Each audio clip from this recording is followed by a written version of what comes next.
President of the Golden Valley chapter of the League of Women Voters. The League is an educational, nonpartisan political organization that is now 98 years old and is organized on the local, state, and national levels to educate and encourage citizens to participate in government. Our programs try to present various points of view. I want to welcome you to our program on money in Minnesota politics on behalf of the following local leagues: Brooklyn Park, Osseo, Maple Grove; Crystal, New Hope, East Plymouth; Golden Valley; Minnetonka, Eden Prairie, Hopkins; St. Louis Park, South Tonka, and Wayzata, Plymouth. We encourage both men and women to come to our programs and become a member. If you want to learn more about us, there's information in the hall, or please grab one of us with the League of Women Voters buttons. We are delighted to have such a distinguished panel of speakers. And please note, the opinions of the speakers are entirely their own and not necessarily those of the League or League members. I'm pleased to introduce today's moderator, who is a political affairs consultant and owner of Horner Strategies, LLC, a journalist, and the 2010 Independence Party candidate for governor. Please welcome Tom Horner, who will introduce our panelists. Thank you. Thank you, Jillian. Well, I'm delighted to be here, particularly with a panel of such distinguished, expert, and most importantly, thoughtful voices on a difficult issue. And thank you to all of you for taking time on a Saturday morning, one of our first sunny days in a long time, to join us for this important discussion. As we go forward, I invite you, encourage you to think of the questions that you want to pose that come out of the discussion, and we'll have time at the end of the discussion for your questions and maybe for some of the questions that I have. We're going to start by listening to an overview of the issue from Professor Schultz, and then we'll hear from Senators Kiffmeyer and Marty as we go forward. So let me start with the formal introduction of Professor Schultz, and after his interview, I'll do a formal introduction of Senators Kiffmeyer and Marty. David Schultz, a well-known voice and face to those who follow Minnesota public policy and politics. David is a professor in the Hamline University Department of Political Science, where he teaches classes in public administration and state and local government. He also holds an appointment at the University of Minnesota Law School, where he teaches election law, state constitutional law, and legal ethics. And if that weren't enough to fill his days, Professor Schultz is the author of more than 25 books, 12 legal treatises, and 100 articles on topics ranging from civil service reform, campaign finance reform, eminent domain law, to constitutional law, and the media and politics. With that, let me introduce to you, to give us an overview of the issue, Professor David Schultz. Great, thank you. All right, thank you very much. And clearly in 20 minutes, I can't do a comprehensive overview in terms of the issues of money and politics. Even when I teach my election law seminar at the University of Minnesota, 14 weeks, 2 hours a week, I could barely scratch the surface. And so you get the Cliff Notes version of the Cliff Notes version of the Cliff Notes version, or something like that along the line there. And if you have no idea what Cliff Notes is, I need to retire or something like that. Okay. So what I put together is several handouts. One of them I sent, which is much more detailed, a couple of them, in terms of my PowerPoint and in terms of also detail in the Minnesota system. But what I have out there, and it's in the back here, is Money in Politics, 10 Propositions, which sort of summarizes some questions and some points in terms of what we know about the law and what we know about a variety of different things. And so I'm going to walk us through those 10 propositions because I think they will help us frame our discussion. And the first one I start off is really a question here. Should money influence or be a factor in politics? And the way I introduce this with my students, at Hamline University, at the University of Minnesota, is to ask the question sometimes, and they give me a quizzical look. I say, for example, if I had a sailboat and I wanted to sell a sailboat, and I were to offer it to, let's say, anybody here, and I said, sailboats for sale, highest bidder, would that be okay way to sell off sailboats? And most people would say, yes, that's a perfectly perfectly legitimate way to sell sailboats, because we think at that point sailboats aren't a necessity and that money is a good medium for transacting the sale and regulating demand for it.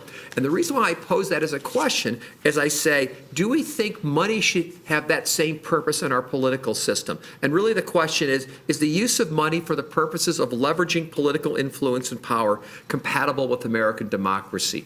And it's not necessarily to say that it's an on and off switch, but to say, where do we think money should fit into our political system? You know, at what point do we want to say, for example, should the Bill Gateses of the world or the Warren Buffetts or the George Soroses, you know, how free should they be able to be in terms of, you know, expending money for political purposes versus are there other competing values out there that we might want to consider in terms of how we regulate our political system? So that's, to me, is always the threshold question. How do we think, or under what situations do we think that the money that we acquire in the economic marketplace, should it be allowed to be translated over into, and if so, how, into the political marketplace?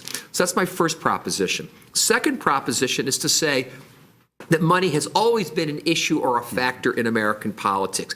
And I also like to tell my students that back during the colonial era, you know, before the United States declared independence, the state of Virginia had what was called the House of Burgess, kind of like their colonial legislature. And George Washington was running for the House of Burgess, and his opponent complained bitterly that George Washington was a rich person who was spending too much money on rum to be able to buy the votes of people who were going to potentially vote for him. So we know it goes far, far back. We know that during the Jacksonian era, which ushered into the spoils system, that the idea was what? That you worked for somebody who got elected, they would hire you, then you would do what? You would give them part of your salary as a way of then what? Turning around to finance campaigns.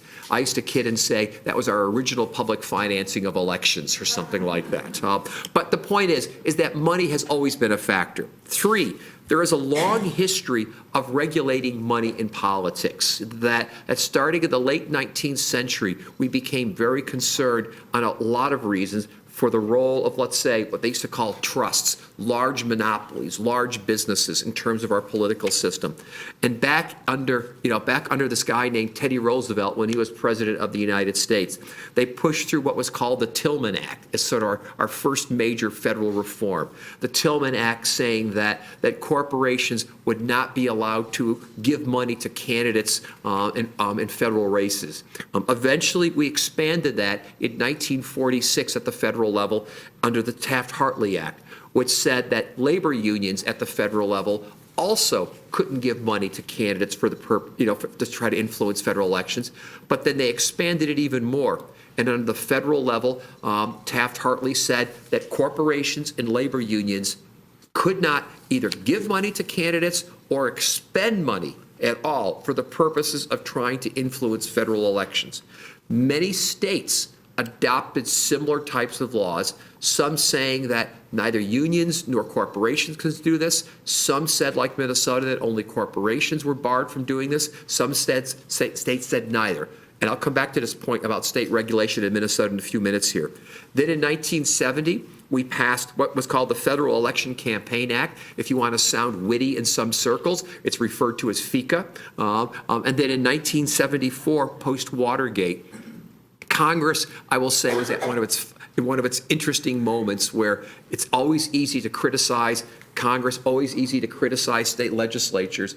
But I would say in a bipartisan way, Congress responded, to the problems of Watergate and said that we need to do something. They adopted a series of amendments that included what? Contribution limits to candidates, contribution limits to political action committees, contribution limits to political parties.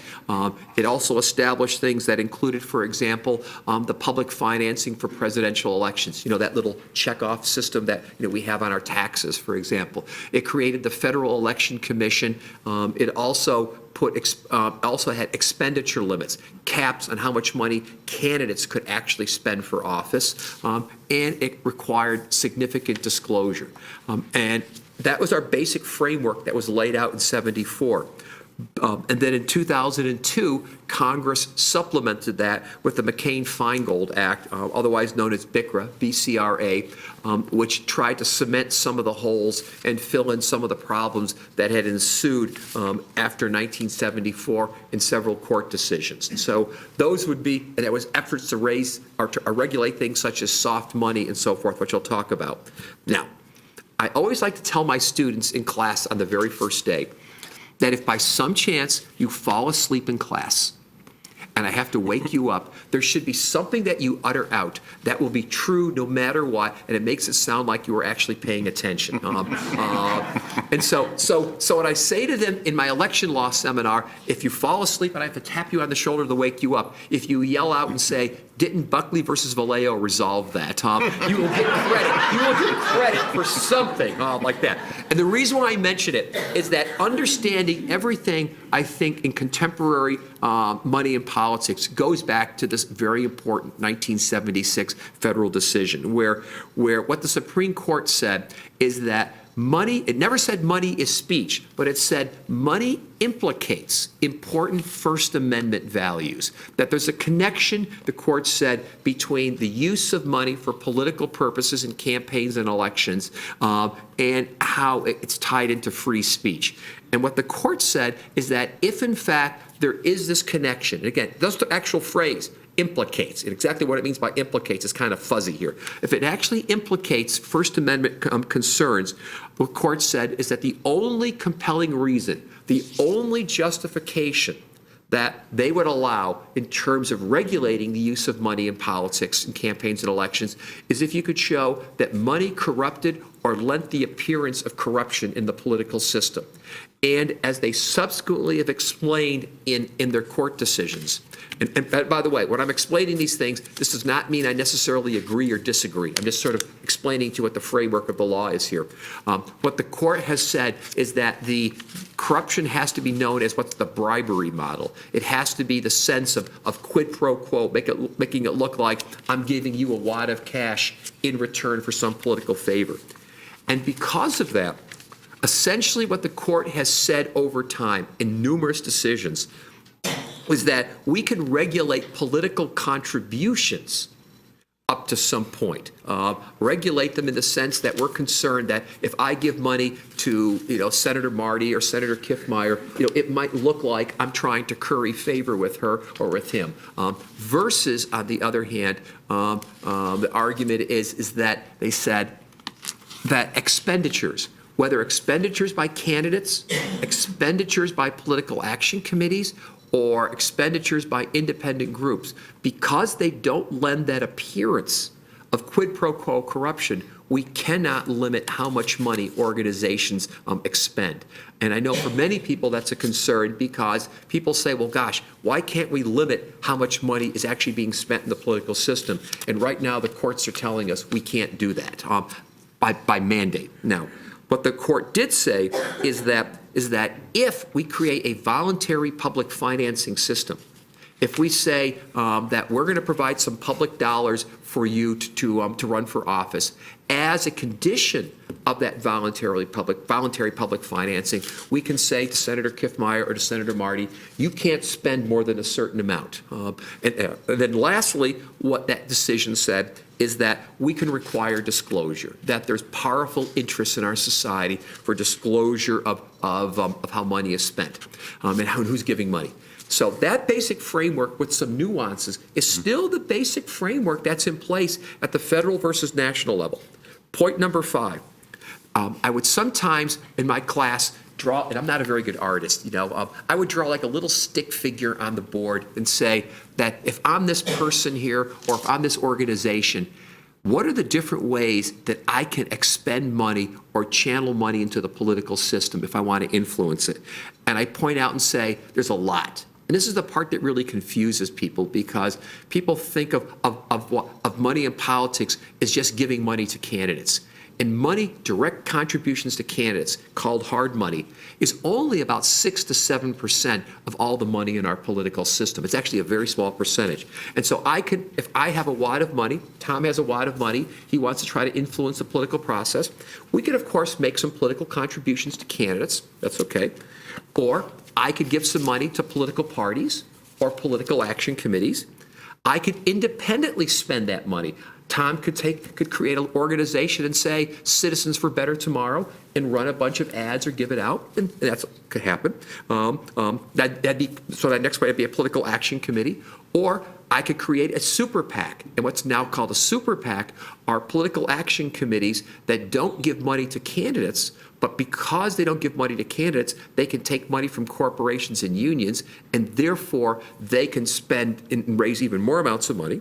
Or what we've learned in the last few years is how nonprofits, what are called 501c4 nonprofits, how they've become sources of political expenditures, that we can give unlimited amounts of money to nonprofits, they can expend them, and there's limited disclosure, limited knowledge about them.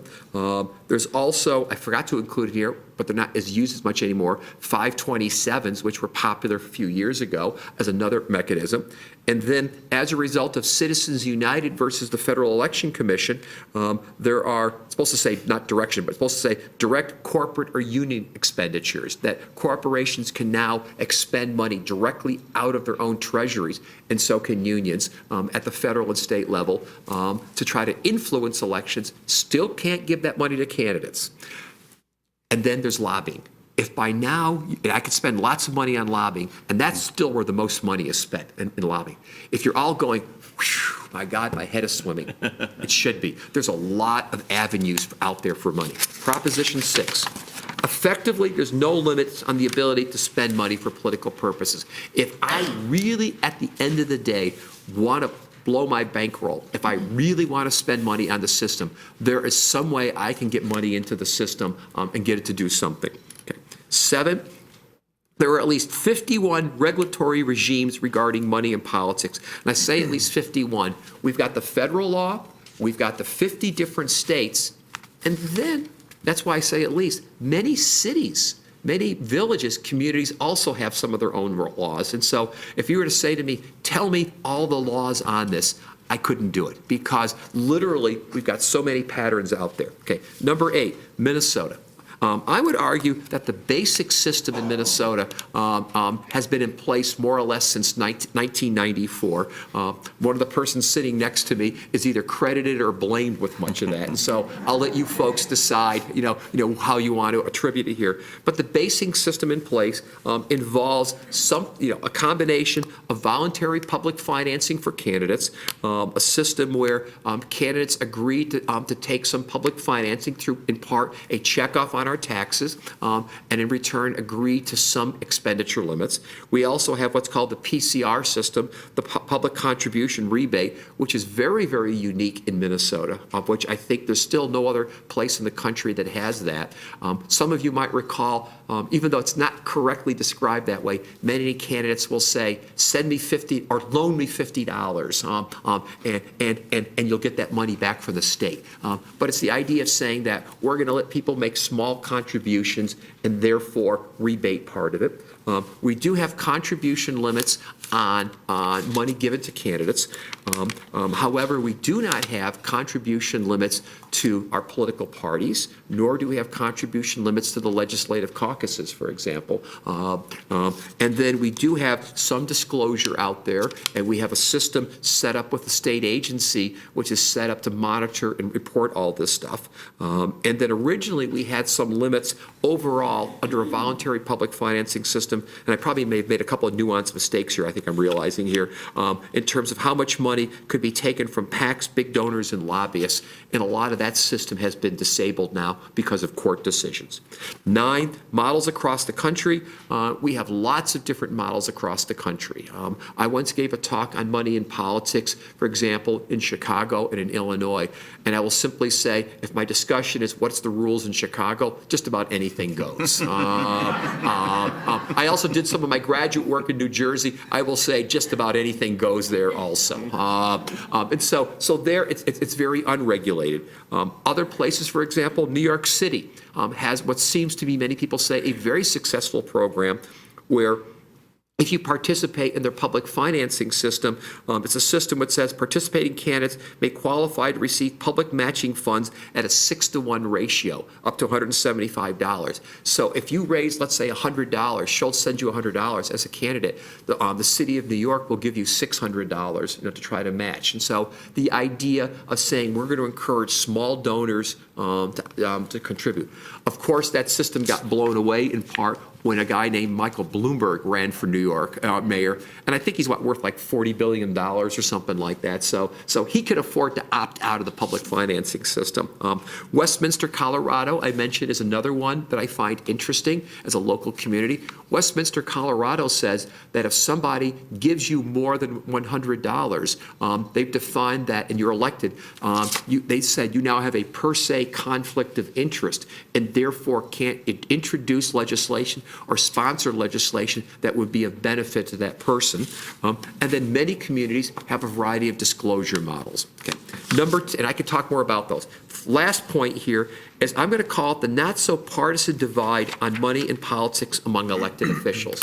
Now, among the things that wasn't mentioned in the introduction, back in the 90s, I was both the board president and the executive director for Common Cause Minnesota. And I was really proud of the idea of saying that the founder of Common Cause was somebody, John Gardner, who has his roots crossing two political parties. That my membership at that time was probably about 1/3 Democrat, 1/3 Republican, 1/3 Independent, and there was powerful bipartisan support for regulating money in politics. And it seems right now, we have, I call it a not so partisan, divide. That on one level there seems to be among some elected officials a partisan divide on the issue. But in reality, I think we don't see the leadership of either of the parties overly supportive of the issue. But at the same time, I just give you two references here. One to a New York Times link and one to mountstvincent.edu, which refers to another study that we have incredibly powerful bipartisan public support for wanting to get money out of politics. And even if we were to talk to many of the Trump supporters and poll them on that, we're looking at numbers in the 70 to 80 to 85% that say that we would like to do something in order of addressing what we believe is excess amount of money in politics. And so somewhere out there we have this disconnect, a disconnect between the public saying they believe we need to do something versus our political system that seems either unable or unwilling, or the courts saying that the First Amendment protects some of these expenditures. So I'm going to leave it as that in terms of laying out the framework. Thank you, David. Terrific overview.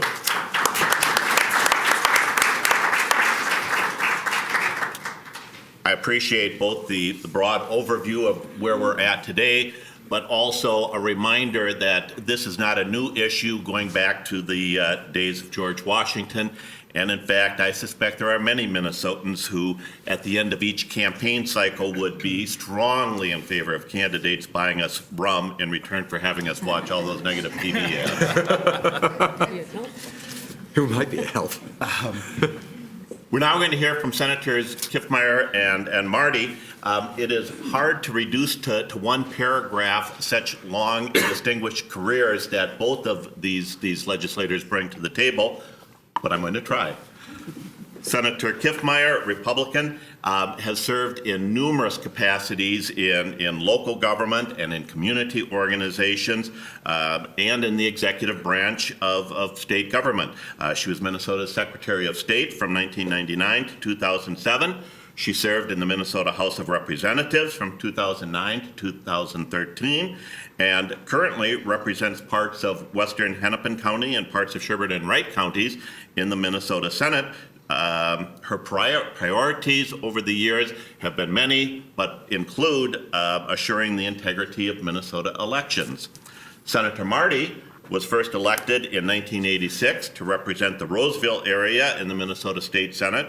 In his 3 decades of service, Senator Marty has made his mark on multiple issues, including government ethics, environmental protection, and health care reform. And in particular, as David referenced, Senator Marty was the author of legislation that prohibited lobbyists and interest groups from giving gifts to public officials.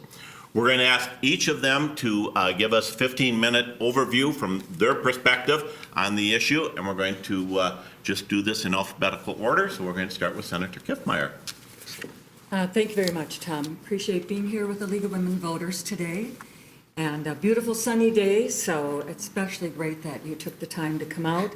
And also to Mr. Schultz and to Senator Marty that I work with in the Senate as well. This subject is very, very important on campaign finance. It really is. However, in regards to money and politics, I think that where there is money and you have politics, the concept that you would actually take the money out of politics is like trying to take people out of politics.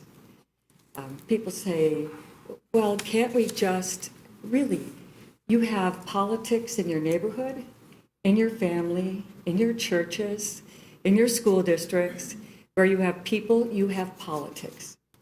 And without question, as Mr. Schultz talked about, the court in this regard, that the ability to express yourself isn't just the verbal. It's the being able to make it even louder in the sense of using literature or television or radio. I mean, at one time back when there was even no paper, it was just talking to people, and they didn't even have much ability to go beyond where they could walk. And then the train, and then the cars, radio, TV, now the internet, Facebook. It's just an explosion of avenues of communication. And so where you have people, and then you have politics, and you're going to have campaigning, which is selling a product, maybe an issue or a person. Those are just absolute facts. And what interests me more is transparency, which is how you spend your money, and transparency in the source of that money. Minnesota current law makes a distinguishing between the level of money, how much money. So under 20, under 100, under 250. And so all of those require different levels of transparency. So in the under $20, and the name and the amount and the date. If it's over $20, you add their occupation or their employer. So at each of those different levels, and also in the campaign finance software system, what is made public is the larger contributions, not the smaller. They are more aggregated in small amounts. I really like the fact that in Minnesota's money, that we have the political contribution refund program. The focus was to enable those without a lot of money to still speak. So by having a $50 or less, $5 could be $51 bills. There's no limit. There's no contraction on the amount, but you are able to give a receipt for that, and with those receipts, up to $50 per person, you're able to get that money returned through another part of the public financing program, which is that money going directly back to the person who contributed it. You have to be a resident, you have to be 18 years old. There's certain those kinds of things that qualify you for that. So, and not only that, we add to that in Minnesota that if you want to get the public financing, that volunteer contribution situation, but also if you want to participate in the public financing, you commit to a voluntary limit of how much you will spend and some other limits as well. But also that gives you access to the political contribution refund program. So it's a rather intricate thing. And one of the things I do in some of my training sessions and working with other candidates and treasurers, explaining all of that, wow. And not only that, the consequences for any one of those violations is very severe, both in it being public, but fines and other things like that. So it is complicated, and sometimes where you have a lot of regulations, a lot of complications, it's very easy for especially a brand new candidate to run afoul of those. I have told many, many people, go to the Campaign Finance Board. If you have a question, ask them. They're responsive, their staff are very, very helpful. And sometimes you say it's better to ask forgiveness, not in campaign finance. Do first know what the effects are, but sometimes they don't even know that it's a potential question. So it is very, very challenging to comply with all of that. Now, one of the things in regards to, and I really focus on Minnesota, it's enough just to get Minnesota.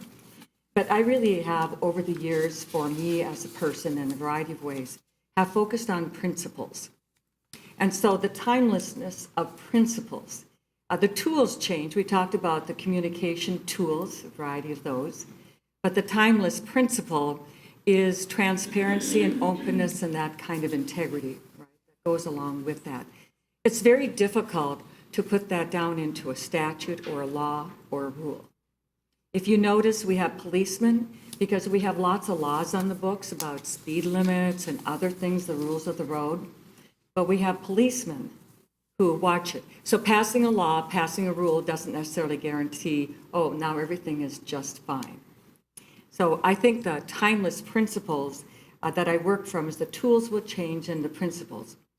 For you, the contributors, and for those of us who are the receivers of this money, it's talk sometimes about the quid pro quo, meaning you give me money and I give you a favor in return. Now, one of the things that I find, though, interesting in politics, rarely do people give money to something they oppose. They give money to something they support. And so if you support a candidate and what they stand for, you will give money to that. And so when you talk about kind of a quid pro quo, in the sense that if you already believe in a certain policy position, somebody gives you money for something, you are already going in that direction, you're already doing that. Well, of course, that is the tendency to do that. Rarely does anybody give money to an opposing party, an opposing candidate, because they don't believe in it. And so money will follow generally that which you support. But I do think that it is helpful to a private citizen in knowing the source of the money. And what has bothered me over the years is that while we have pressed down on the limits of candidates, on the limits of contributions and spending, and money being money, it has squished out and flowed elsewhere.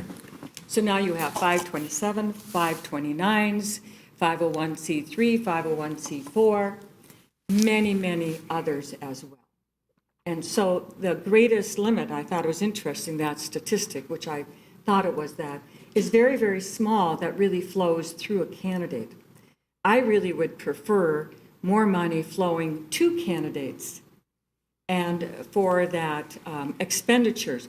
The most transparent contributions, the most transparent spending is actually within the candidates. That display, campaign financing, public transparency of all of that is the most open. So it's sad to me that only 6-7% has that level and that degree. All the others are much less. A matter of fact, if you ever try and follow a contribution of a large source, and as you discussed, the unlimited contributions to caucuses, unlimited contributions to parties, well, then there's the 529s, 527s, 501c3, C4, and so on. So I would prefer to see more openness in regards to what candidates can receive. And here's the other challenge that goes with that, is that I can be attacked from a variety of sources with unlimited ability to have money. My ability as a person, as a candidate in my campaign to respond is extremely limited. And I think that's a real problem, because I think candidates themselves should be able to respond.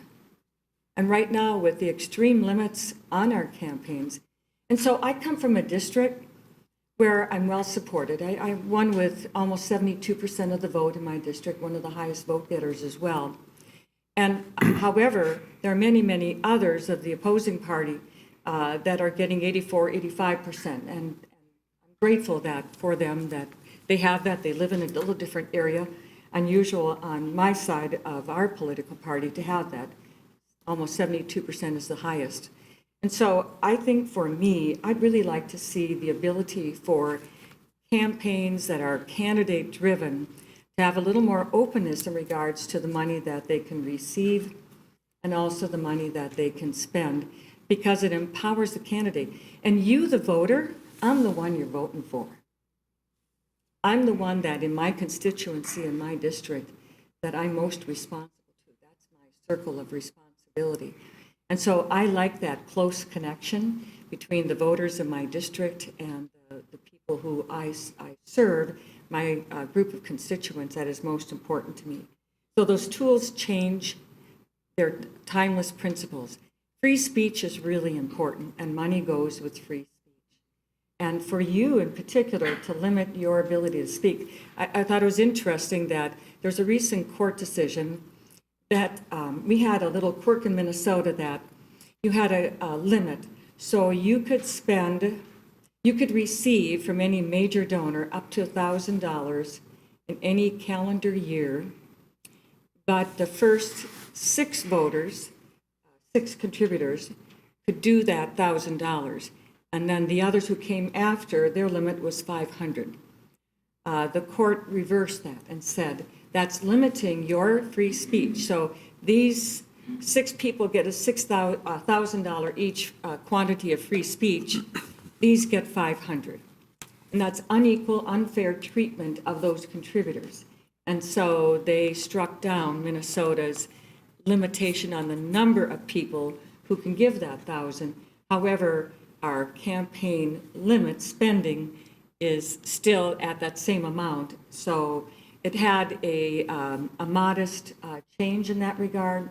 But it's interesting how the court ties in, though, the money with speech. And I think that is really important and valuable. But my focus is really to say who is giving, who is spending, what are they spending it on, when are they spending it, and the source of those contributions. That is always really, really important. And I think especially because it should matter to you. But generally speaking, it is not a surprise to me that Senator Marty would get a contribution from a union.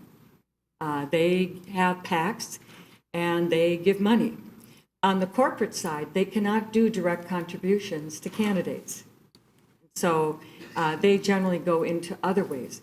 And so the limitations of that money, those kinds of contributions, it'll be interesting to see in the future where some of the federal courts, which sometimes can only rule in regards to federal money, and then you have state laws. But those kinds of things. What really bothers me, though, sometimes is the shell game of the money. I like openness and transparency, and especially within the candidate expenditures. On the other hand, there are also constitutional rights to privacy. And it's a whole variety of those things that sometimes has a lot of effect. But who is most responsible, who has the most direct connection to the voters? It's the candidates.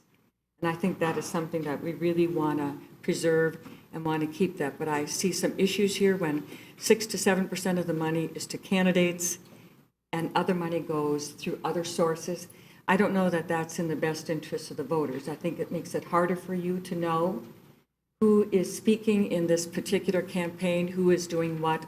We have some disclaimer things. I think that is very helpful, but it's very easy on a DBA, which we've had those filings at the Secretary of State's office. You just file a simple DBA, you create that, and then you can spend money through that. Who is that? Who is that really that? Where does that money come from? So I'm more of an advocate for at least enabling candidates to receive, to spend, to do more, preserve that transparency that we already have in Minnesota. And I think that serves the voters better as far as knowing probably more details. I assure you, the details that we fill out in the campaign finance software are rather extensive. I'm actually an advocate for more of that. And I chair the elections committee, which works with the election campaign finance system. And I found that in Minnesota, we generally do a very good job in their being helpful to us as candidates. But I think that that is only controlling 6 to 7% of the money. And I think we could maybe do a little bit better job of opening that up. Thank you, Senator Kiffmeyer. So just one quick follow-up question, and then we'll turn it to Senator Marty. Senator Kiffmeyer, you talk about the importance of guiding principles. One of them is more money to, fewer limits on contributions to candidates in return for greater disclosure and transparency. To clarify, for state candidates, Minnesota candidates, would you remove all limits on how much can be contributed by an individual, a PAC, another interest group, in return for greater transparency and disclosure? Well, I think what's interesting here to realize, though, and it was alluded to as well before, who is the candidate who does have no limits? It's the most well-to-do candidates. Mm-hmm. So the most well-to-do don't have any limits because they can afford to self-fund their campaigns. So what happens then when you have a candidate with these kinds of limits? So there are some special laws that exempt you in certain situations if your opponent self-funds and removing some of the restrictions from you. And so I think your question is, what if we started out that way? One of the things I've really appreciated in the committee hearings process is the pros and cons that come forward in a committee hearing.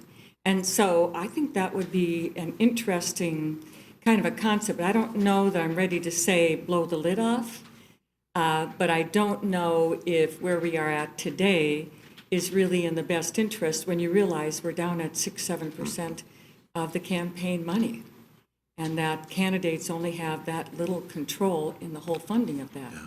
So, but I'd really want to hear, have a lot more debate about that, and then where is that right spot? Great, thank you very much. Senator Marty. Thank you, Tom. I'm very pleased to be here and appreciate all those leagues hosting this event. Senator Kiffmeyer and I like each other. We disagree with each other very, very frequently. I agree with her that it's a problem that only 6 or 7% of the campaign dollars are coming through the campaigns. I think they're the ones, candidate A and candidate B campaigning against each other, the ones who should be the predominant speakers in that area. The problem isn't that the solution, in my mind, isn't to give more money to them, allow more contributions, bigger contributions to them. It's the problem with the rest of the system. She mentioned how unions can give money to people like me and the corporations can't, is one who explicitly has always accepted no contributions from PACs, lobbyists, or any soft money types of things. I don't accept any, and I think that's right. That's a problem. I don't think unions or corporations or any of these entities should be giving money. Money clearly, as Professor Schultz and Senator Kiffmeyer mentioned, it does amplify speech. If I have this microphone, I can speak to instead of 5 people or 100 people. If I have a newspaper, I can speak to tens of thousands. I have a television network, I can speak to millions. Money clearly amplifies voice. And she gave the example of a thing, one of the provisions I had ended up supporting, not the reason it came about in a weird way, where the first few candidates in a race can give larger amounts, and after that the court struck down. She pointed out that that means that those candidates are having their voices limited, those donors are having their speech limited compared to the earlier donors. And I'd say that's exactly what our whole problem is with the money in politics. The Koch brothers have hundreds of millions of dollars of voice, tens of millions of which will end up in Minnesota, and they don't live in Minnesota. And in a democracy, it's supposed to be we and the people we elect trying to make the decisions, not we and people who have money to dump in from anywhere, unlimited amounts. To me, that's a huge problem. I don't think politics should be for sale to the highest bidder. And that's what I would argue we have come to these days. I would say, short of quid pro quo, which the courts have said is the standard for what corruption is, I'd say that doesn't make it okay. It's still a corrupt system. And I say that not accusing people of my party or the other party of being corrupt. I don't think it requires, most of the people in the legislature, both parties are honorable people trying to do good things. Strong differences, but trying to do good things. But you do not have to be a corrupt recipient, nor do you have to have corrupt donors to have a corrupt system. And I'll try and get into that in a minute. Minnesota is, as Professor Schultz mentioned, has had, since post-Watergate days, some of the best campaign finance limits laws in the country, partial public financing of our system. It's good, but it has lots of weaknesses, lots of loopholes, and the courts have largely forced those holes to be bigger to the point that we only have a small shell of what we once had, and that's a problem. I would argue that big money undermines the First Amendment. And Professor Schultz did us the favor of talking about the seminal case in this being Buckley-Vallejo in 1976, and that's good because I wanted to quote that decision because of the fact that they were exactly right, in my mind, about the importance of the First Amendment. They were exactly wrong on the impact of money on the First Amendment. I'm not a lawyer. I'm not a constitutional law scholar. I don't want to argue the importance of the First Amendment with them. I agree with them. They actually said the point of the First Amendment, this is quoting from the Buckley decision, was to secure the widest possible dissemination of information from diverse and antagonistic sources. They're trying to get from every field, no matter how nutty we think the position is, let everybody have their voice out there and be heard. They say it's to assure the unfettered interchange of ideas for the bringing about of political and social changes desired by the people. In other words, we should have all these ideas out there and we should hear them all and we should argue and debate among ourselves and come up with the answers. They're exactly right about the importance of that. However, big money, which they said is because they recognize the more money you have, the more you get heard. Therefore, if we put any limits on that money, we're clamping down on that First Amendment. But there's a problem with that because realistically, what happens when corporations are allowed to give unlimited sums of money, not the way that the corporate structure was, but as more and more decisions have come, there's no way that somebody who's got a lot of money that wants to give it in politics to make a difference can find a way to give that money. I'm not going to disagree with anybody on that. The trouble is when one side has a lot of money or two sides, when there might be 30 sides on an issue, when one or two sides have a ton of money to give into the race or an election cycle, when they have all that money, they drowned out every other voice. I remember 20-some years ago, almost 20 years ago, when Elizabeth Dole was running against George W. Bush for President of the United States in the primaries. She dropped out of the race. I don't know anybody who said she's less articulate, less thoughtful, less anything else than George Bush, but she dropped out because she couldn't raise the money. I think you'll find candidates of every level who, well, I'd run for that office. I really think I could do a good job, but I don't have the money. Money determines who runs for office. Money has a heavy impact on who wins office. And I frankly think in a democracy, decisions should be made on the merits and what the point of the First Amendment, getting all those ideas out there. They should be made on the merits of the issues, not on the amount of money somebody has to lobby in the case. And Bill Moyers, who I think is, like Tom Horner, in both media and in politics, serving even for president as staff for former president of the United States, every level, he once wrote a cover story on a magazine that said, the title of the story was, "The Impact of Special Interest Money on Our Democracy Isn't as Bad as You Think, period. It's worse." If he's saying that, and he's not suggesting everybody in politics is a crook. I'm not suggesting that either. They're not. Honorable people. It's a corrupt system. The only thing we are guilty of in the legislature is we're all 100% human. And we see how the interaction works, and we say, hey, we get money from this, we can win elections, we can do this. That's the way it happens. So it's a problem. One cynic perhaps said that members of Congress should be like NASCAR and have patches on their suits saying who their sponsors were. It's gone to extremes I don't think people all realize. 60 Minutes did a story a couple of years ago, quote, when Florida Republican Dave Jolly came to Washington after winning a special election in 2014, he was surprised by what he was told was his number one priority, fundraising. He said his party leadership in closed-door meetings told him he had 6 months to raise $2 million. Your job as a new member of Congress is to raise $18,000 per day. Minnesota DFL Rick Nolan, co-sponsoring a bill of Representative Jolly, so it's a bipartisan bill, prohibit lawmakers from directly soliciting contributions. He said that new members are told by both parties, especially those in competitive districts, you're supposed to spend 30 hours per week on the phones raising money.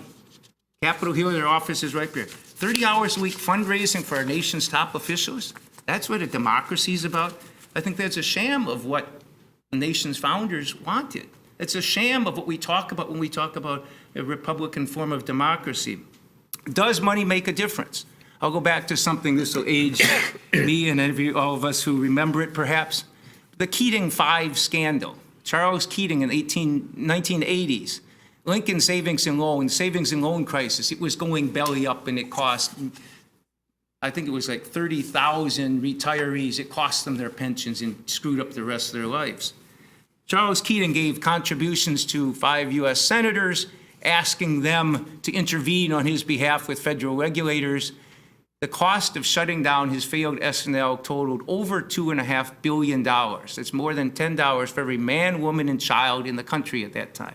$10 for every one of us for his failed S&L, and he got it delayed, which made the expense much greater because of some intervention from U.S. senators. His question from reporters, well, did your contributions make a difference? His response, I want to say in the most forceful way I can, I certainly hope so. He later said that was perhaps not the way he should have framed it. Does money make a difference in Minnesota? In 2006, an East Coast businessman and his family decided they were going to start getting involved in Minnesota politics. They gave, I think it was $70-some thousand, $10,000 to the Senate Republican caucus, $10,000 to the Senate Democratic caucus. Same in the House, same with the parties, $5,000 to each of the major candidates for governor. They'd never given money before. Why'd they take interest? Well, the business guy's name was Ziggy Wilf. And the year before, he had purchased the Minnesota Vikings, and he wanted something from state government. You might be a strong fan of that. You may think that's a great idea. But he gave money generously. He's what we call a player. He knew how to, just playing his role. Gave it on a bipartisan basis. Some might say trying to buy both parties. But he did give to people. I mean, a lot of lobbyists do give to both parties. I recognize what Senator Kiffmeyer said, people give only to those they agree with. Well, a lot of folks don't. They give to both sides because they want support from both sides. Does it make a difference? Well, after a number of years of this in 2012, he did get a new stadium. It was a huge subsidy. I can tell you hundreds of millions, that doesn't make much sense to you. But if you break it down to what it means in terms that I understand, it's a subsidy equivalent to $72 for every ticket to every game, including preseason games, for the next 30 years. That's a lot of money. He got that. And maybe he would have gotten that anyway without all the money. I don't think so. But why wouldn't it be better to have that debate at the legislature and have it in the public sphere without all the money trying to tilt the scales one way or another? And it's not allowed in every other field of endeavor. Let's take another one Mr. Wilf would know. Take NFL football. You think what would happen if we said, he's got lots of money, he should have his speech, he should be able to give $10,000 to each of the officials before the next Packers game? I think they'd throw the team off the field, fire the officials. You could say, but it's a fair system. The Packers owner is the entity, but the other team's owners could donate equally. Why? There's an inherent conflict of interest, and we understand that, and that's what's wrong with it. So real quickly, where are we now? What can we do? First of all, I'd say disclosure is very important, and I'm afraid we weakened our disclosure laws a few years ago. Very disappointed in that. I'd argue we're moving backwards, not only in some of the disclosure things, also in attempts to repeal our campaign finance reforms. I think first step is to block what we're doing. Second of all is I think we have to recognize U.S. Supreme Court has made some decisions based on good understanding of law and First Amendment, bad understanding of the impact of money on it. And I'd argue to clarify the intent of the Constitution. I would argue we need either a new Supreme Court interpretation or a constitutional amendment. I'm author of a resolution to the U.S. Congress that would urge Congress and push them to adopt a constitutional amendment that would overturn Citizens United and a lot of these other rulings, and basically would state that the interpretation of the Constitution does not make corporations or other entities, unions or others, does not give them human constitutional rights. It takes away their constitutional rights. They have the rights and the responsibilities we give them through law. And we as members of corporations, we as members of unions still contain our rights. But I would suggest that it's very important that we do change that. The next thing I'd say is we do need to keep working to strengthen disclosure laws. I'd argue to try and get more disclosure of all these anonymous gazillion-dollar donors. $4.8 million from one donor to one of these 501c4s in South Carolina 2 years ago, ended up in electing a new U.S. Senator. All the money of this 501c4 charitable organization, all but like $50,000, went to elect this one candidate. It all came from one person. We don't know who the person is. Disclosure is very important. Next thing we should do is work on clean money reforms. I'd argue we want the public to own the elections, not the special interests to do that. And that means taking out all the private money. Maybe allow the small individual contributions under like Minnesota's refundable program. Even low-income folks can afford, in many cases, small donations. But you cap that very severely and you use public money, because I think the public ought to own our elections. And I'm not sure that couldn't pass now. I've had clean money bills like that in the past, and I've given up trying it this time because the courts would throw them out. Even the ones we try and do it through a voluntary scheme, they say you can't do that. So you can't get there right now, but I think you have to do everything we can do now, plus we have to work for a fair interpretation of the Constitution. And I'd argue that the first Tuesday after the first Monday in November is supposed to be an election, not an auction. And I think we've turned the corner the wrong way on that one.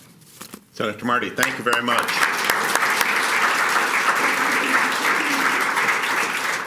I have a quick follow-up question for you, and then I'm going to ask Professor Schultz if he has a quick reaction to both of the presentations, and then we have some terrific questions from the audience that I want to get to. So Senator Marty, at their core, democratic elections are about competing ideas, competing personalities, competing candidates. And even with all of today's social media, especially when you get to statewide races, national races, federal races, it takes a lot of money to get those ideas out. It takes money to buy advertising. It takes money to hire staff, to set up websites, to do all of those things that really reflect on the essence of what democratic elections are all about. As Senator Kiffmeyer mentioned, those who decide and have the ability to self-fund their campaigns have a unique advantage. Are we really talking about how much money should be spent on campaigns, or is it really a matter of where that money comes from, how it's disclosed, and how it's spent? I would argue we're talking about all those things, and I'd say partly, I mean, if you say that somebody who's a gazillionaire can self-finance and everybody else has these tight limits. No, that's not a fair system. What you need to have is a system that, first of all, interests cannot be buying their way into power. And number two, that you got to have a balanced system so you can hear all the points of view. It's not like this is a thing where the more dollars in the race, and the dollars have been multiplying. It seems to double about every 3 or 4 years. So it's 4 times as much 6 years later or so, and 8 times as much. And it really is multiplying exponentially. We're not hearing that much more. It's not like you double the amount of spending. People hear twice as much. Matter of fact, it's a declining return.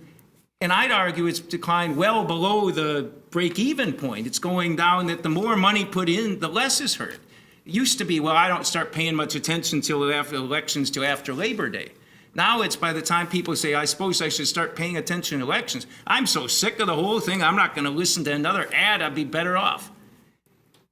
Money is not, the more money we put into it is actually counterproductive to it, and it's not used, those boy, those 30-second TV ads are informative. So-and-so's a slime bucket, and they did this, and they did this, and they're out to raise your taxes, and so on.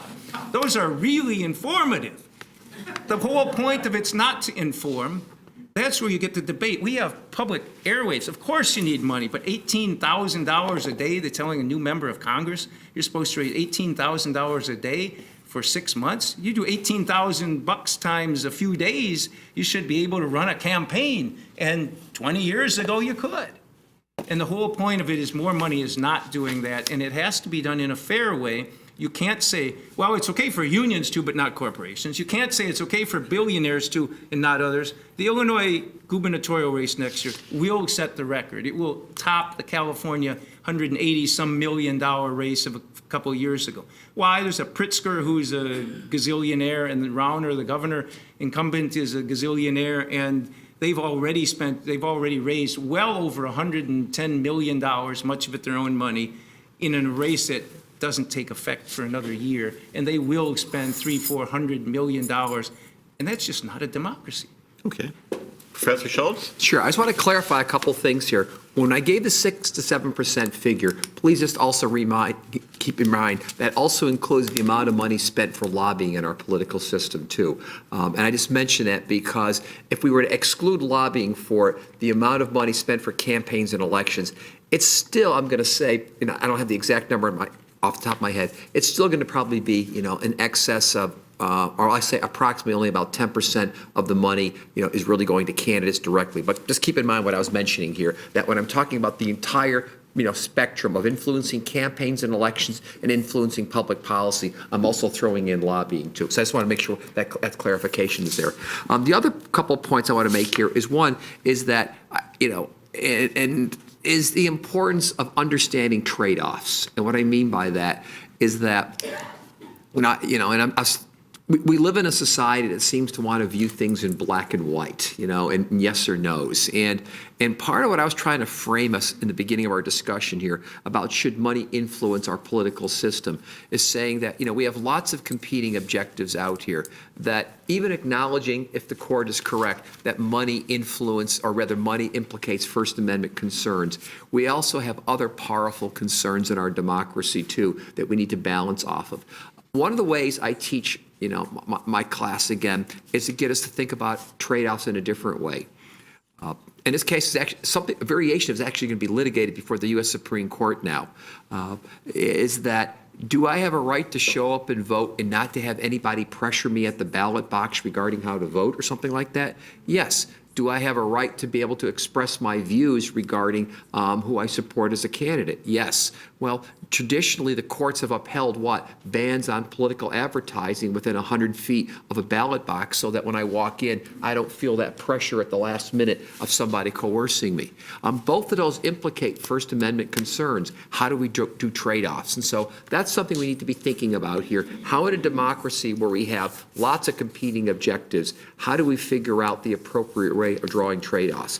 The second, or sort of the last point I want to make here is just in terms of understanding something about the role of money in politics. Again, I take us back to a study I did many years ago in Minnesota, and it involved a situation where this is really a long time ago, when there were efforts to try to make it difficult or more difficult for minors to access tobacco products. Some of you might remember the days where you could go into like laundry stores, things like that. And there was like the cigarette machines and things like that.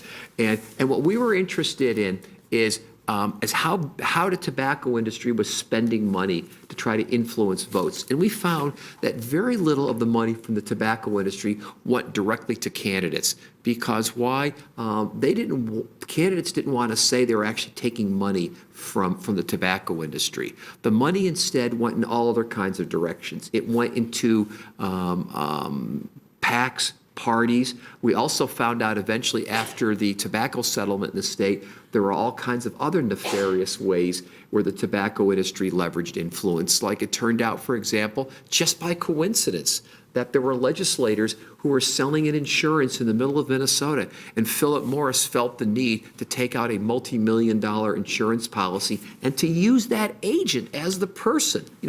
just a hell of a coincidence or something. But what I'm getting at here is that we need to be thinking about the broader ways that money influences our political system, that we know it does in many ways, and ask how do we affect the appropriate trade-offs in terms of the different values that we think are important in our democracy.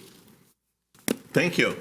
So we have some great questions from the audience. Let me get to one and combine a couple of them that talk about independent expenditures.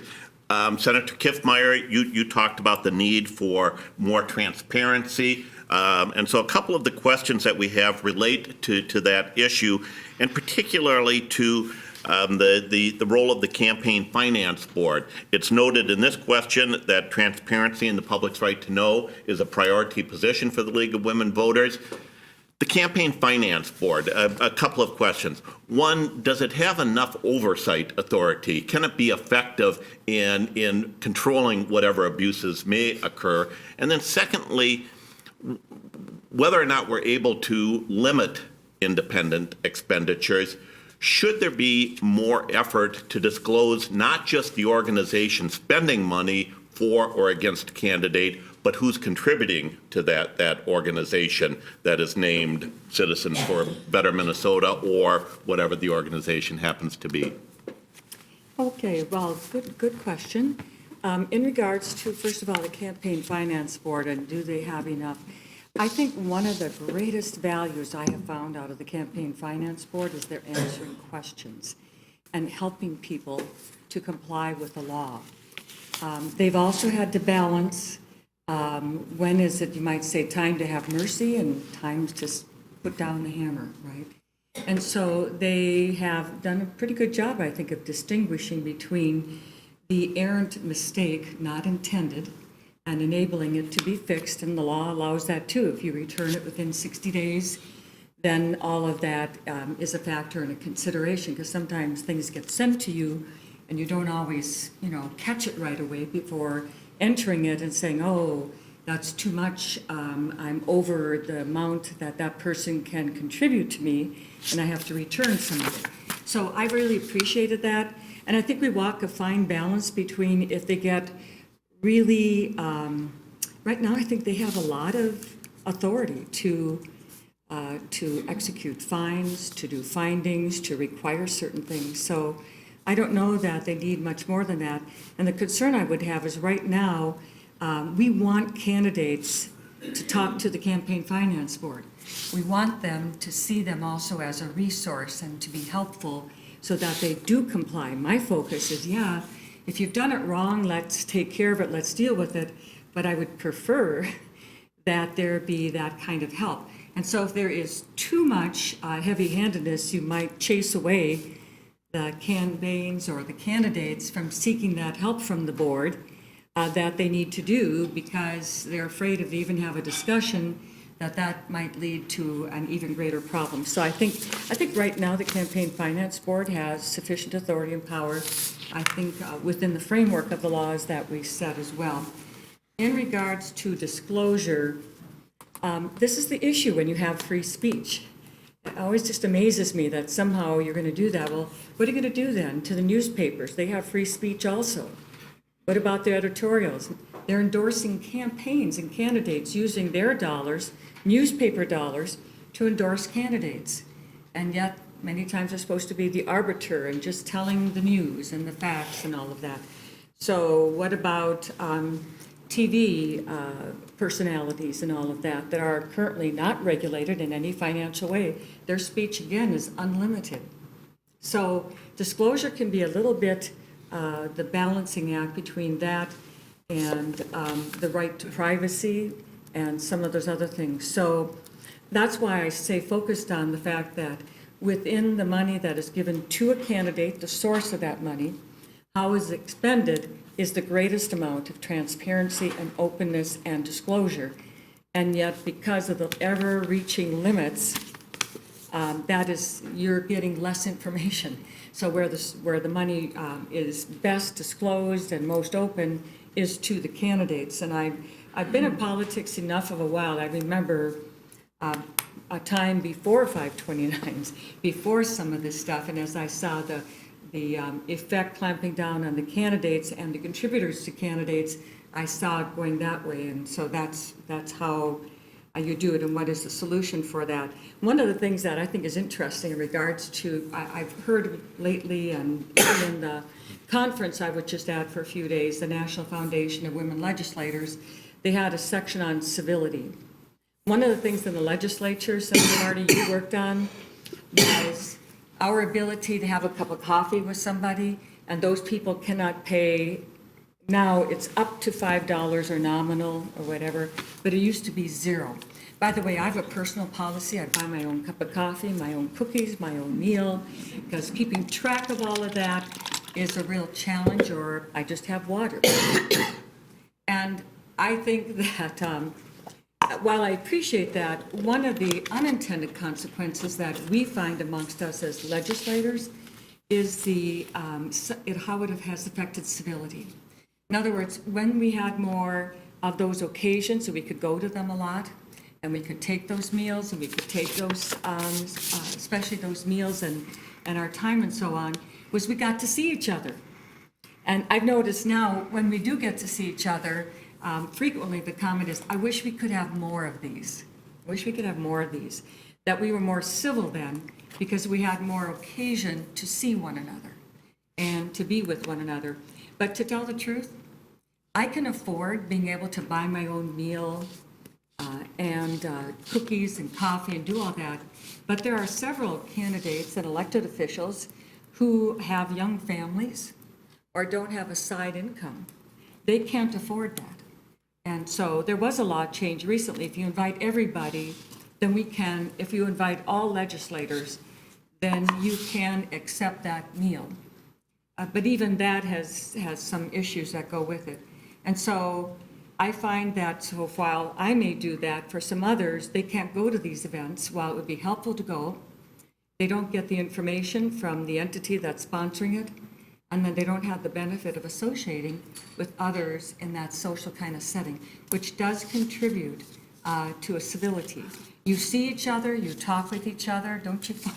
That's just humanity in general. You're less apt to hate them or get into some of that, because you can have more opportunities to just have those conversations. And with our current financing, while I think it's a laudable goal in accomplishing that, it has the unintended consequence that we have found amongst the legislature and the conversation amongst the elected officials, not having many opportunities to just sit down and chat with each other in those environments. Thank you. Can I respond on that? Sure, and then we're going to give Senator Marty a chance. Okay. Go ahead, Professor. I was having a discussion with my students the other day, and it sort of reminds me of some of the unfortunate things that are in the news right now. And I think most of us in this room would say that what a woman wears should have no bearing on regarding whether or not somebody, does inappropriate things against them or something like that, if you know what I'm referring to. I'm just not going to go into more details here. And the reason why I say that is that, and I may be getting out of my role sitting in the center here, but to me, the idea of saying that we can't be civil to one another unless a lobbyist buys us a cup of coffee or feeds us seems to me to be a ridiculous argument. At the end of the day, it's kind of like the little kid who says, I'm going to hold my breath until mom buys me a present or something like that. Nothing says that, guess what, if legislators want to go out and have a meal with one another, guess what? Go out and have a meal with one another. Nothing prevents people from being able to go out and socialize with one another. But the idea of saying that we're going to let lobbyists are the ones who pick up the tab to be able to encourage people to talk to one another. I mean, I don't know. My grandmother taught me that we should be civil to one another, and it's not about what? It's not about someone buying presents, not about a third party treating us. It's about what? About how we act as we're in kindergarten and moving forward. And so I have a hard time on it. Plus, empirically, I will simply say that if we look at the varieties of states across the country in terms of their laws on gifts, there's no correlation between gift ban laws and levels of civility or not. The problems of incivility in our society are related to other factors, and they're not related to whether or not somebody can buy us a cup of coffee. Yeah, and in fairness, I don't think that was Senator Kiffmeyer's point. Right. It was that when you take away the opportunities for interaction, or when you have interaction with this onus of Big Brother watching over you, it changes the dynamics. So Fair enough. Senator Marty, let me Go ahead. go back to the original question. Campaign Is Finance the Campaign Board, Finance Board doing a good independent job? Minnesota does a better job than some other states on requiring disclosure, but is there more room for improvement? And then lastly, your comments on the Sure. legislation that you're the sponsor of. First of all, on the Campaign Finance Board, I think they've done over the years a very good job in a tough situation. You see why the Federal Elections Commission has so much trouble, because Congress and everything, it's tied their hands so much they can't do anything. The Campaign Finance Board knows the legislature sometimes feels that way about them, so they're in a very difficult, tough job. And they're trying, I think they've always tried to do good as they can in terms of, I think there are a few areas where they might do better with more authority. But the biggest problem I have is they're trying to do a good job in what often becomes small details in the bigger picture they can't touch, because that's not under their jurisdiction. That's not even the legislature's ability now because of court rulings. Big money driving a truck through a wall, a big loophole in the law, and then somebody here, well, I spent this money a little bit different than I was supposed to do, and that's the only thing they can deal with. So I think they do a good job given what they have, and I'm not sure that there's a lot more authority we could give them that would help without addressing the broader issue. Second of all, in independent expenditures, I think in terms of the disclosure laws, even if they weren't weakened, and we did weaken, it used to be until 3 years ago, you could, if a lobbyist, a registered lobbyist gives $100, it's not even disclosed. And the lobbyist could give $100 to every single legislator. And nobody has a way of finding out about it. I think the public has a right to know if somebody's a professional persuader that they're giving contributions to all the legislators. The legislature, in its wisdom, raised that to $200. You can give $200 and it not be disclosed. $201 is disclosed. I think we should not be weakening the ones we have, but the biggest one is these huge outside funding sources. You'll have it in Minneapolis city elections, you'll have it in St. Cloud city elections, you'll have it in state legislative races where people from other states are dumping in tens of thousands of dollars, and you have no way of knowing who they are other than some fancy name like Citizens United or People for a Better something or another and so on. The disclosure is critically important, and I don't see my argument is they shouldn't have the right to be interfering in our elections in the first place, let alone doing it anonymously, and I think the balance has to move far further in the direction of disclosure. On the lobbyist gift ban, I know of only 3 laws that are named after legislators, and some, like former Representative Lepick, might remember some of these too. The Tennyson warning, which was about disclosure after former State Senator Bob Tennyson, and the Dimmler Amendment, which was capping the amount you could get if you sped over a certain level. And then there's another one that's called the goddamn Marty gift ban. And that's not in the general public. I should have had a bleep button. Yeah, you should have had a bleep. Was that button right there, I think? That's right. That'll get the police here. But I've heard that many times, and I would argue, yes, civility is very important, and there is a lot less civility at the legislature than 30 years ago. Senator Kiffmeyer is one of those who's trying to build that up. Every year she brings in, not just for her staff, but for the entire Senate and other Capitol employees and others, brings in home-baked bread and raspberry jam and everything else, and amazing. I don't know what time in the morning she gets up, but she makes many dozen loaves of bread and so on. And that brings civility together. And I think that is important. And socializing with each other is very healthy. But again, I would not attribute it to that. There's no reason we can't do a better job. I'd say the biggest reason socializing has changed is, one, there are more legislators who are female and who have young families and others and who go home at the end of the day and they don't hang around for this. But if it was caused by the gift ban, you wouldn't have the same problem in Texas. They haven't passed a gift ban, and yet I don't think you can argue they're more civil than us or anywhere else. I would argue that, and I've argued all along, that, if we cut the folks paying for the dinners out of the way and we take each other out to dinner, that's a better way to get to know each other anyway. So I think it's been a big step forward, and it's not very popular at the Capitol, and that's 23 years later, it's still not very popular at the Capitol. In our spirit of civility, we will assume that that was a modifier of the legislation, not the legislator. Yeah, I was just going to throw one other thing in too. And again, in terms of like the gift ban laws, there are a lot of professions, by the way, that have over the last 20-some years, and I think Minnesota was sort of at the forefront of it, lots of professions which actually now have rules regulating gifts from people that they work with. At the public level, for example, if you're engaging in the selling of municipal securities or municipal bonds, there's actually not only a firm gift ban law, but a ban, for example, on political contributions involving municipal securities. I think it is the state of Louisiana that says that lobbyists can't make any political contributions, but go in different professions. Journalists have rules that say they can't accept gifts from people who they're covering stories with. Mm-hmm. I think at one time I did an article once. There's something like 30 or 40 professions out there that have said that the problem of gifting is really complicated, and it is. And I was going to say, and again, I don't have a firm answer on this one because it's the constituents that come in and bake you that batch of cookies for Christmas. How do you handle something like that? Or I did training once. It's actually kind of humorous. I did training once for people who do adult supervision, in the criminal justice system. And believe it or not, sometimes people want to bake them goodies and bring them in. Now, of course, there's all kinds of jokes there that you could tell or something, but the complexities of what do we do at gift giving, which is something that in our private life is something which is a very wonderful thing to do, becomes very complicated in the public profession and in public service. It's only one of those other areas that we're facing these difficulties in terms of what to do.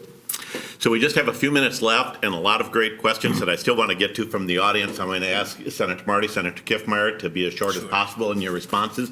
Let me start with you, Senator Marty. If it were possible, should we limit campaign money that comes from outside of the candidate's district? One of the ways that's often articulated is if you can't vote for the candidate, you shouldn't be able to contribute to the candidate. That's my point, is I think we want to get to the fact where it's a interaction between people and their elected officials. I would certainly say that would help address this. I don't want to have it unfair where you got one, because we have no other limits. If we said, nope, only in this area, if you've got one candidate who's got a ton of money and the other candidate doesn't have much and it's a low-income district, you're not going to have any money there. Yes, if I had a choice, could I just do that one thing and nothing else? I'd say I'd take that. But realistically, I think it should be part of a scheme to make sure it's fair for everything. Senator Kiffmeyer? I think that's kind of interesting. It's going to illustrate what I think will quickly happen. People will figure out, give my money to somebody who lives in the district, and then they can give it to the campaign or the candidate, right? And so, just like I said, every time you put something like that down, add it, then they'll find another way to do that versus disclosure, transparency of all that, whatever the source is. The other thing is that our districts are not equal in their fundamental wealth, you might say, of it. So you have a Lake Minnetonka, Edina districts that have a greater wealth basis, you might say, and all kinds of things going on, versus the more rural Minnesota, where you don't, right? And so, now how do you have equal treatment between the House districts and the Senate districts, and you kind of do something like that? But the worst thing, I think, now, once again, you're going to be having some little different ways of getting the money into that, and just, I think that has an issue as well. Senator Kiffmeyer, you referenced the role of news media, and particularly of some of the high-profile media personalities. There's a lot of discussion in Washington about loosening FEC restrictions on media, what they can and can't do in terms of advocating. And let me add to the audience question, there's also discussion in Washington about whether or not we ought to allow faith communities to be more explicit in their political roles. Should there be limitations, more limitations or fewer limitations on how the media are influencing elections and how faith communities might be able to influence elections? Well, I know there's that discussion, so this isn't like you have a bill that's passed and it's all done. So it's a conceptual discussion. Right. And so for me, conceptually, I like free speech. And I am more concerned about knowing if somebody is, say, contributing to a campaign, the source of that money and that transparency and those sorts of things, than limiting the free speech itself within all of that. But I think we covered that before. So in regards to the faith speech, I always find this, that in the Constitution, you have the right of religious expression, the right of free speech, and the right of free press, all in that same amendment. There's a parity in regards to our expression and the source of that. So what you're saying is, should a church be limited in their free speech, but somebody else who has a belief, and some of it might call it even a religious belief, though not under the faith umbrella as we might traditionally think of it, but they have that belief, they can speak, but others in this traditional faith, they can't. And I don't know that, and when you take a look at free speech, whether limiting them. The other thing is that I, as a person, have a belief. I mean, I'm a person who goes to church, and as many other people do. I'm not big into saying that I want to go and from the pulpit hear somebody give me a "thus shalt you do." I would advise pastors that that might not be a good idea. But should we have a law that says you can't? So there are a variety of things like that. As we've said before, it's rather complicated, but I'm more of an advocate of freedom and transparency. Senator Marty? Yeah, to first close with a comment on the comment about, like, in a lower income district like yours may be compared to Edina, Minnetonka, and so on. Yeah, you're right. People can hide, and I'll give money to somebody in the district who can give then. First of all, it doesn't flow that easily. Usually people don't know all these folks in those districts. But having said that, that's why I think we need to have a public ownership of our election process, where we have money being divvied out in a way that makes sure candidates in different points of view, including radically different points of view and obnoxious points of view, they can all be heard in a fair way, not one where there's one or two most powerful entities are the ones who control the whole nature of the debate. That's why we don't have debates on things like climate change in presidential elections, because there's nobody funding that side of things. The other side, to deny it, is being funded. In terms of media and so on, yeah, I think the biggest thing I would love to see with the media is, first of all, they should have free speech rights, and they should do that. I'm very concerned about, one is the consolidated control of them. It used to be local radio stations. Now they're all owned by national networks, and the loss of the fairness doctrine. That was a huge loss, because I really think these are public airwaves, and now a lot less is on the public airwaves. But I think there is an obligation to a society, and the fairness doctrine was a big part of that. I think we've taken that away. In terms of churches and so on, yeah, I have problems with churches using tax-exempt dollars to preach from the pulpit on you should support this and so on. I don't think most churches and religious communities, the ones I part of, they're not going to be out there doing that anyway. And I have concerns about people doing that. So much of this stuff is now going in tax-exempt ways to get into campaigns. It's not an easy way to do it, but I do think you have to be careful of drawing the line there. This has been a terrific conversation. We can go on for much longer. I appreciate it. I'm going to turn the microphone over to Jillian, but before I do, Professor Schultz, 30 seconds, 20 seconds, final comments? My final comment is that what we need to have more of is debates like this. We need to have debates like this, not just in groups like this, but also, I think, as I said before, it's about fundamental values we need to be thinking about. And it would be nice if we could figure out a way, both in our legislative chambers and in the media and in the public, to have these kind of debates, because that's fundamentally what our democracy is about.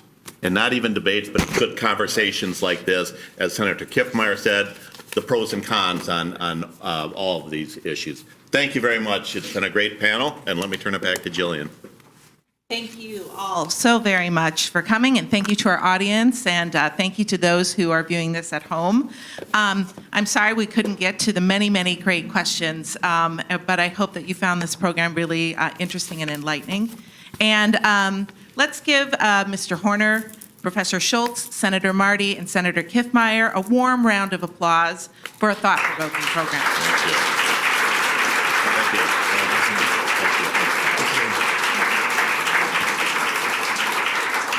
If you'd like to learn more about the League of Women Voters, please check out our state website at lwvmn.org, or ask one of the people here this morning, now it's turning into the afternoon, with one of our League buttons for information. Thank you very much. Thank you. Thank you. David, always